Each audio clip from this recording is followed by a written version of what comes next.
Afrobeat legend Davido has added another cute machine to his garage as he splashes millions on the new Maybach Abloh. The megastar took to his Instagram story on Thursday to show off the new 2023 Maybach Abloh he just added to his garage.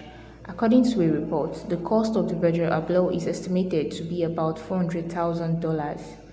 Reactions have trailed popular Nollywood actor Yo Edochie's second wife, Judy Austin's message while mourning the death of the actor's son, Kambilichukwu Edochie.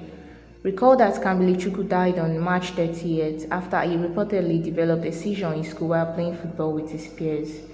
Judy, on her Instagram page on Thursday, posted a candle and prayed that Kambiliu Edochie rest in heaven with God. God knows best. Rest in heaven with God, great son. Kambiliu Edochie.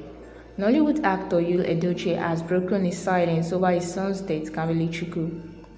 Yul Edochie has been visibly silent after the incident, which occurred nearly a month ago. Yul's son died on March 30th after he developed a seizure in school while reportedly playing football with his mates. The actor has been having one difficulty or the other on the home front, and this will definitely shake him to the core.